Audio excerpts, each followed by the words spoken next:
Hey guys, today we're going to be unboxing the HTC One.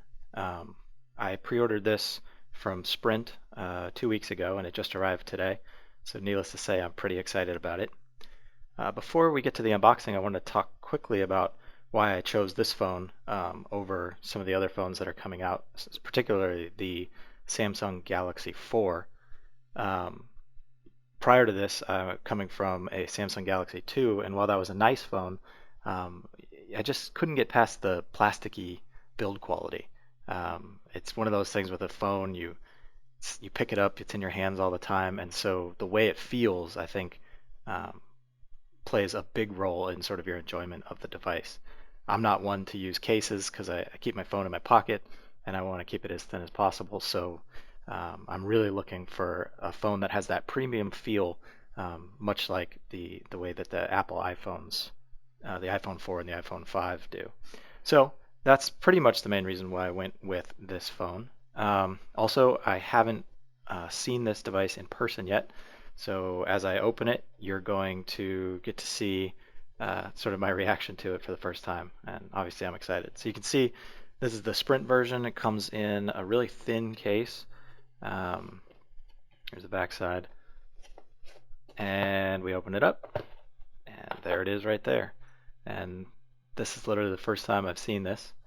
Um, so pull that out. Right away it comes in this plastic protection case here. So we'll set that aside, see what else comes with it before we get to break down the device itself. Let's see, we've got USB charging cable and the typical USB charging AC adapter. It's the same one, looks like that came with my old HTC Evo. So HTC seems to be sticking with that. It also comes with these headphones, which you'll see here. Looking forward to testing the sound quality of these to see if they measure up. Um, there you are right there. It comes with, looks like an inline mic and maybe a play pause button. And then of course your booklet of materials that I'm sure everybody reads cover to cover. But let's see what else is in there. There might be a cleaning cloth or something. Oh, there's the SIM card because even though this is a Sprint phone, in order to use LTE, it requires a SIM card. It's also considered a world phone, so in theory, you should be able to put a SIM card in when you're traveling overseas. However, it'll depend on what bands the overseas carrier supports because I know that this phone is, for example, limited to different bands than on AT&T and T-Mobile, at least as far as the higher speed bands go. Although I think basic calling may work. A couple of HTC stickers. Um, let's see. No cleaning cloth like I talked about, but this bag, I guess, to return your old phone. So let's get to the device itself. Take this protective plastic off.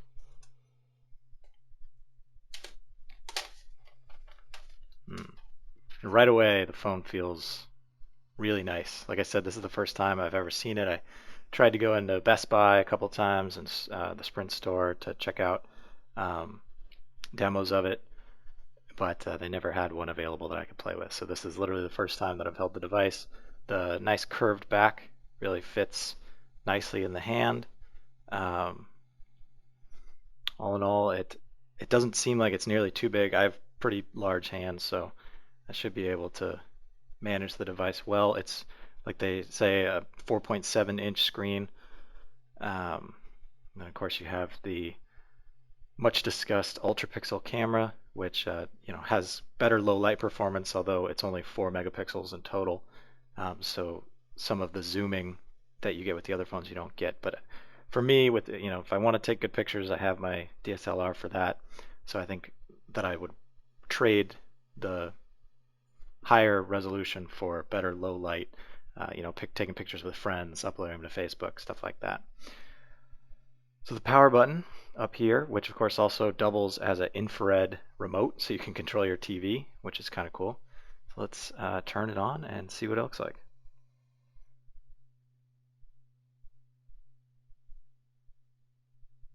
and it may not be charged.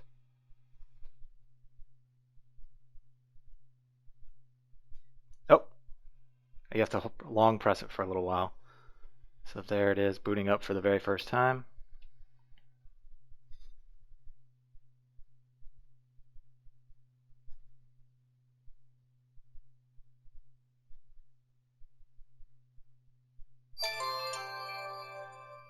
There's those boom sound speakers. That sounded actually really impressive for a phone. The stereo nature of that little chime uh, was quite impressive, since you have both a top and a bottom speaker, which obviously in the stereo setup work as a left and a right speaker. So that really had a lot of depth. I also like that the speakers are facing you. I found with my old Samsung Galaxy 2, I would, if I'm watching something, I ended up covering the speaker with my hand a lot because it was located along the bottom here. So this is going to be great for, watching a video or listening to music. So here's what it looks like. This is the new Sense 5. Open it up there. Screen looks really sharp.